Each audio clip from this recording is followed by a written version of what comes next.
Okay, so we're doing this. I have a bunch of issues with The Legend of Korra, and a fair amount of my gripes come from Book 2. Honestly, since that season came out, I've been rewriting it in my head, and after mulling it over for 4 years, I want to share how I would rewrite it. Before I get started, I need to go over a few things. For this rewrite, I will be leaving the rest of the series as is, with a few exceptions. That does not mean that I think there are no issues with books 1, 3, and 4. There are, but my focus here is going to be on how Book 2 could have been a more compelling follow-up to the first season and a stronger lead-in for the third. I'll still be trying to use a handful of the ideas from Book 2 in an effort to keep the plot throughout the series consistent and explore the themes that the season set out to examine in the first place. But keep in mind that although similar bits and pieces will be in my version, almost all of them operate in much different ways. Also, this is more of a general outline, so not every point I bring up will be entirely fleshed out. Lastly, I think it's important to say that I'm just a dude on the internet who doesn't have to worry about budgets, deadlines, target demographics, or any of the countless hurdles that television writers have to deal with when making a show. I also have the benefit of hindsight, so I already know what was received well and not so well. My point is, I have it easy, because all I'm really doing is talking about what I would have liked to see in this season without having to do any of the actual work of getting it made. With all of that out of the way, this is how I would rewrite Book 2 of The Legend of Korra.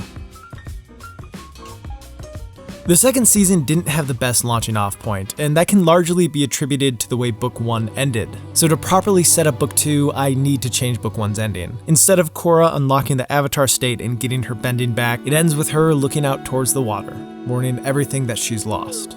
For all intents and purposes, now she's just an airbender. And while I'm making changes to Book 1, I'd also have harmonic convergence be mentioned early on in some capacity. It doesn't really matter how, but it'd be introduced in a similar way to how Sozin's Comet was in The Last Airbender. Some people are nervous for it, others are excited, but it's common knowledge that this astrological alignment is coming soon. This would A, make it so it doesn't feel like it comes out of nowhere, and B, set the expectations that harmonic convergence may bring about some sort of change, which acts as a better setup for the return of airbenders in Book 3. With those changes made, Book 2 picks up a few months later. Republic City has changed a lot since we've last seen it. Due to Amon's assault, the majority of benders living there no longer have their abilities, so a lot of the infrastructure in the city that relied on bending has fallen to the wayside, leading a lot of people who held anti-bender sentiments to realize that they may have jumped the gun on that one. Between losing their primary source of electricity and having a far less effective police force, tensions in Republic City are high. Furthermore, in Republic City and other major areas, there have been strange attacks that are rumored to be caused by angry spirits. Blame gets tossed around in all sorts of ways, and a fair amount of it is directed at Korra, who hasn't been fulfilling the assumed responsibilities of the Avatar, as she has holed herself up on Air Temple Island, dedicating the majority of her time towards mastering airbending. Although she doesn't admit it to Tenzin or any of her friends, this is all in an effort to distract herself from her hardships. She still has not accepted what happened. I imagine there'd be a scene where she's standing by the ocean late at night, trying to bend the water, but to no avail, signifying her reluctance to let go even after all this time.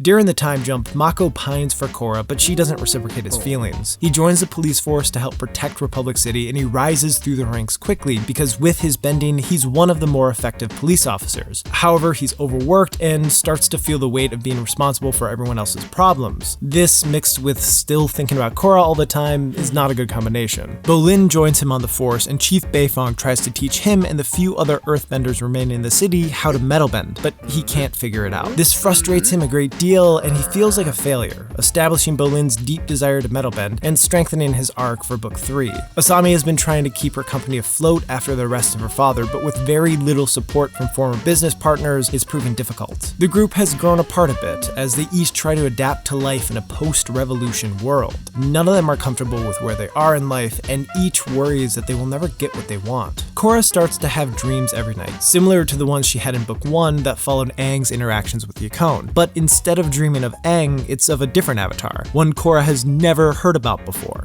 Avatar Wan. These dreams start cryptic, but soon Korra realizes that they're showing her how Wan became the first Avatar. From these dreams, she learns the origins of each bending discipline: water bending from the moon, earth bending from the badger moles, fire bending from the dragons, and air bending from the sky bison, which sticks closer to the origins of bending that Avatar The Last Airbender first established instead of the direction The Legend of Korra took it. Each source has a spirit associated with it, and Wan seeks each of them out in order to wield the four elements. Korra realizes that the dream dreams are trying to get her to find the original sources of bending. And knowing the tales of how the princess of the Northern Water Tribe became the Moon Spirit, Korra heads north in the hopes of restoring her bending. She tries to go alone, but Tenzin insists that he be there to act as her spiritual guide. And of course, his family joins them, including Bumi and Kaya.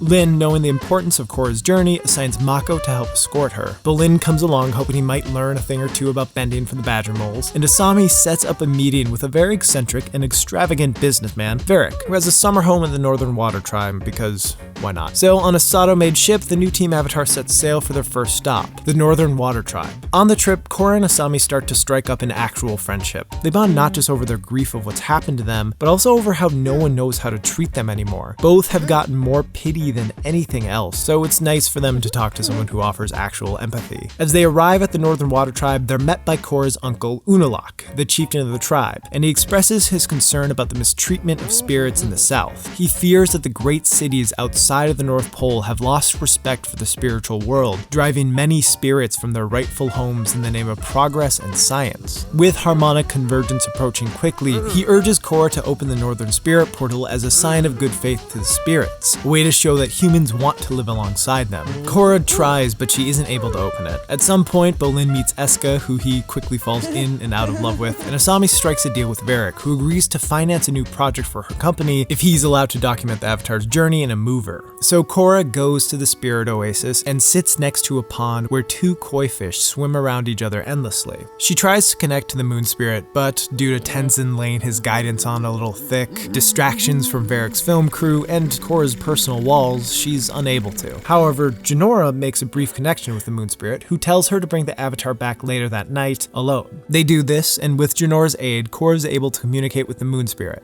Yue, through spiritual energy, reconnects the severed link to Korra's waterbending, restoring part of her powers. The next day, frustrated that he missed the moment, Varrick tries to recreate it, enlisting the help of Bolin. A funnier writer than me could come up with a lot of good bits for this. Korra has little interest in wasting her time with reshooting these events, meaning Varrick has to cast stunt doubles and stand-ins to try to make a cohesive product. This remake continues throughout the entire adventure, as the film crew doesn't end up capturing most of the important moments as they actually happen. Varrick's actual goal is to follow Korra to various spots with intense spiritual energy so he can purchase nearby land and commercialize it, essentially turning these spiritual spots into tourist traps. And he'd use his mover to help promote it. Mako is suspicious of Varrick, and a game of cat and mouse goes on between them, similar to the one in the actual show. Korra's dreams continue, and she learns more about the life of Avatar Wan as she sets out for the Earth Kingdom and then the Fire Nation. She learns of how he separated Rava and Vatu, the spirits of light and dark, and then offered himself as a vessel for Rava in order to stop the world from falling out of balance, allowing him to channel all four types of bending. It's important to note that in this version, Vatu and Rava aren't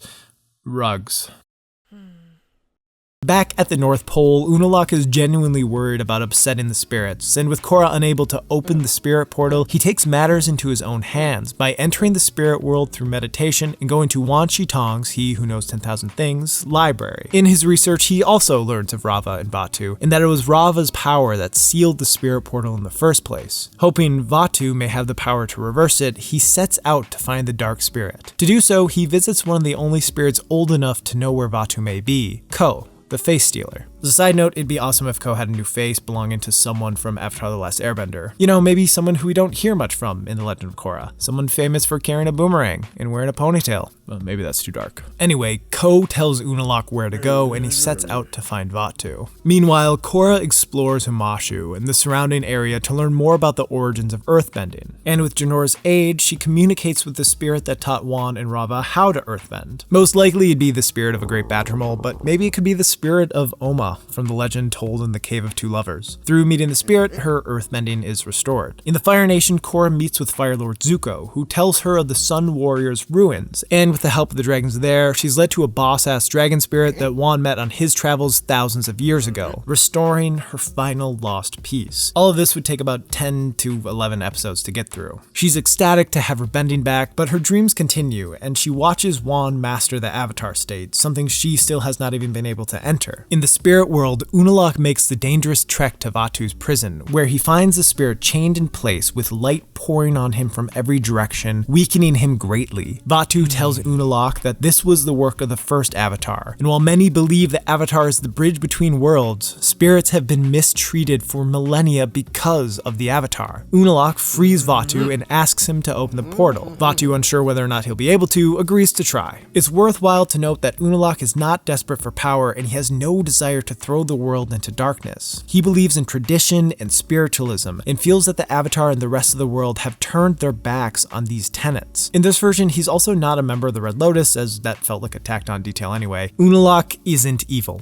He's just trying to do what he thinks will save the world. As all of that is going on, Team Avatar tries to decide what to do next. Tenzin questions his ability as a mentor as he sees Jinora doing a better job at the things he trained his entire life to be able to do. Through conversations with Bumi and Kaya, he realizes that this is what children are supposed to do, outshine their parents. Which is in some ways relieving, but in other ways unsettling, as he and his siblings consider if they have done better than their parents. During the journey, Asami receives multiple letters from her father, which she refuses to read. Bolin puts all of his focus into Varric's mover as a way to distract himself from not being able to learn metal bending. And Mako discovers Varric's plan to build resorts near spiritual locations, and Varric follows through on his plans, which leads to further conflicts between humans and spirits. Vaatu and Unalaq attempt to open the spirit portal, but Vaatu's powers are not strong enough to do so. Regardless, he begins gathering spirits angered by the actions of Varric and other humans in order to try to break through it by sheer force. Jinora senses the disturbance, and her and Korra enter the spirit world to see what's going on. Spirit world hijinks ensue that play out similarly to the way they do in the show, ending with Jinora being taken captive by Unalaq, Vaatu, and rogue spirits, and them using her as leverage to get Korra to open the portal. Korra tries to open it, but it isn't until Vaatu assists her that the barrier is broken.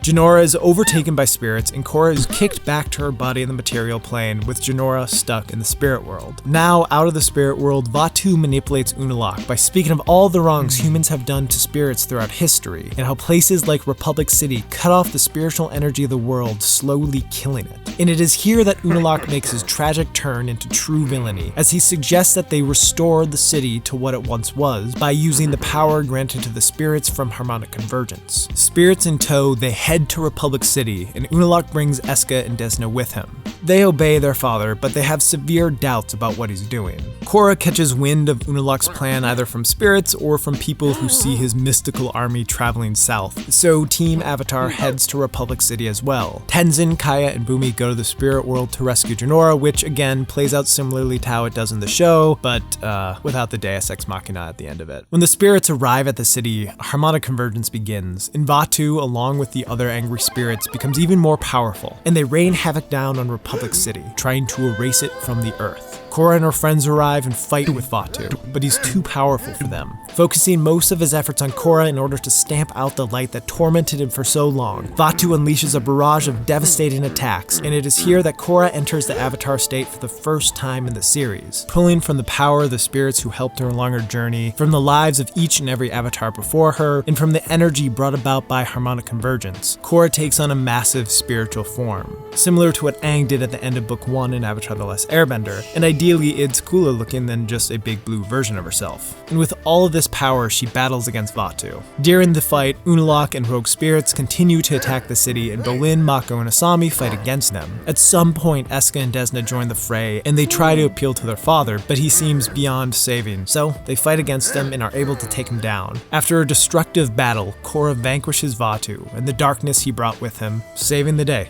Now able to enter the Avatar state, Korra finally connects to her past lives, and learns from Aang how to restore bending to those who lost it. And that is where the season ends. I think these changes would help the series in a few ways. First off, Korra at the end of season 1 gets off too easily. She's met with a major problem, but she doesn't actually solve it herself. With these changes, she has to deal with the consequences of her conflicts. Also, I think this would make her struggles in book 4 hit even harder, because even though she battled back from losing the parts of herself that she felt made her special, even though she finally connected to the Avatar state, even though she was strong enough to defeat the embodiment of darkness, she still fails. She overcomes so much adversity just to be knocked down harder than before, and that would be crushing and fascinating to see. It also gives Team Avatar a chance to actually become friends, which is something Book 2 lacked. In this version, they spend time together, learn to respect one another, and genuinely want to help each other find the bits of themselves that are missing. It also sets up future arcs in more clear and distinguished ways. It leaves Tenzin, Bumi, and Kaya wondering if they will ever have an impact on the world in the way their parents did, which leads well into the resurgence of airbenders in Book 3. It shows Varrick has a lack of respect for the spiritual world, setting up his arc with the spirit minds in Book 4. It establishes Bolin as someone who wants to be a better bender than he is, setting him up to learn lava bending. It gives Mako a new layer of depth as he puts the problems of others on his own shoulders, making his attempted sacrifice feel like the inevitable toll of taking on more than he should. And it gets the ball rolling sooner with Korra and Asami's relationship. Lastly, it gives some actual depth to Unalaq. The way the show plays right now, both Vaatu and Unalaq feel like mustache-twirling baddies who are evil for the sake of being evil. While it makes sense that the spirit of darkness is evil, Unalaq's motivations never really made sense to me. However, by showing Unalaq's attempts at trying to relieve the tension between humans and spirits, he becomes sympathetic, and his actions are more understandable. He's doing what he thinks he needs to do, even though it's wrong. Obviously, my suggestions here leave room for a lot of details that would need to be filled in to make it a cohesive show, but this is the structure I would follow. It would be a callback to that of the original series, giving viewers a glimpse of the world that they first fell in love with all those years ago. We'd get to see how the world has changed over the past 80 or so years, which in regards to especially the Fire Nation would be very interesting to see. All in all, it would feel like an adventure, which is something I always thought was lacking from The Legend of Korra. I love thinking about stories, and I know that this is nothing more than glorified fan fiction, but I do think there's value in breaking down what works and doesn't work in a story and considering how you would approach it if given the chance. It's an exercise anyone who likes to write stories should do every once in a while, as it allows you to focus on finding interesting story beats with an established cast of characters. Honestly, feel free to do that here with The Legend of Korra, and let me know what you would have liked to see from Book 2. Thanks for watching. I wanted to take a moment to let you guys know about a few things. Recently, I started a new podcast called Once Upon a Roll, where I play D&D with a guest each episode. If that interests you at all, please check it out on YouTube, Spotify, or iTunes. Also, if you like what I do here and want to further support the channel, consider checking out my Patreon. Making videos takes up a lot of time, and the more support I get on there, the more time I can spend getting videos out. Anyway, I hope you have a great day and or night, and I will see you in the next one. Bye. Fuck.